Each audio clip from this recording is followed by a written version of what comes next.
Dámy a páni z Progresívneho Slovenska, z opozície, videli ste štatistiky, ako nám stúpli úmrtia na rôzne srdcovo-cievne príhody kvôli očkovaniu?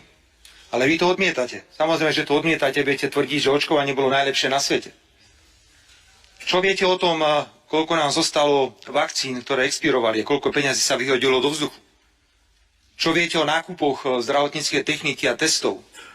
Viete o tom, že sme preukázali veľmi jasne prepojenie trnavskej firmy na predsedu jednej z opozičných politických strán. 100-tisícové, miliónové nákupy. Úplne zbytočné. Čo viete o tom, čo sa dialo, pokiaľ išlo o prijímanie rôznych opatrení, ktoré podľa nášho názoru podstatne viac zvyšovali chorobnosť, ako to bolo možno v iných krajinách. A všetci ste sa smiali na iných štátoch, na iných krajinách. Smiali ste sa na Rusku, kde sa postavili na princíp individuálnej návštevy pacientov lekármi. A podstatne lepšie to zvládli, ako sme to zvládli tu na Slovensku.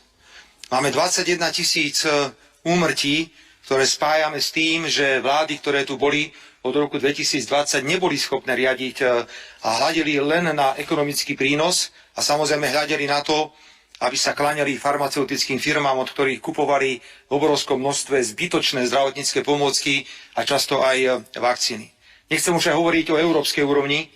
Viete, že som bol veľmi otvorený, ja som to povedal pani predsedničke Európskej komisie otvorene, že tie podozrenia, ktoré sú spojené s ňou a s nákupom, najväčším nákupom v histórii Európskej komisie vakcín, kedy si doslova do písmena vymieniala tajné SMS-ky s riaditeľom Pfizeru a kedy poslancom Európskeho parlamentu na posmech bola napísaná, vydaná správa, ktorá bola celá začiernená. Jednoducho nedozvieme sa nikdy pravdu, akú úlohu farmaceutické firmy zohrali a kto vlastne organizoval celý tento cirkus okolo covidu. Za týchto podmienok, dámy a páni, vláda Slovenskej republiky sa rozhodla, že vloží do programového vyhlásenia vlády záväzok, že sa vysporiada s touto témou. Slovenská verejnosť jednoducho potrebuje odpoveď. Potrebuje odpoveď ohľadne očkovania. Čo to vlastne bolo? Prečo boli ľudia očkovaní rôznymi experimentálnymi vakcínami bez akýchkoľvek skúšok? Prečo do ľudí boli pchaté všelijaké lieky? Prečo bolo celoplošné testovanie? Kto kupoval? Prečo kupoval? Aké množstva sa kupovali? Koľko to stálo peňazí? A skončíme pri miliardách. Pri miliardách. Môžete sa rehliť koľko chcete, pretože vy iná nič neviete, len prejavovať neúctu k inému názoru.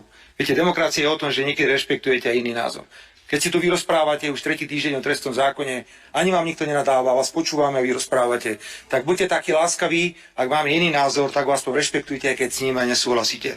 Za týchto podmienok sme sa rozhodli, že vytvoríme úrad splnomocnenca vlády, ktorý sa bude týmito otázkami zaoberať. My sme dnes pána splnomocnenca nielenže vymenovali, ale my sme ho aj splnomocnili, pokiaľ ide o získavanie informácií v rôznych inštitúciách. A ja som absolútne, opakujem ešte raz, absolútne presvedčený, že jeho práca bude viesť k výsledkom, ktoré budeme zverejňovať a budeme slovenskej verejnosti hovoriť, čo sa to vlastne pre Boha počas toho covidu stalo. My dnes vieme jednu vec.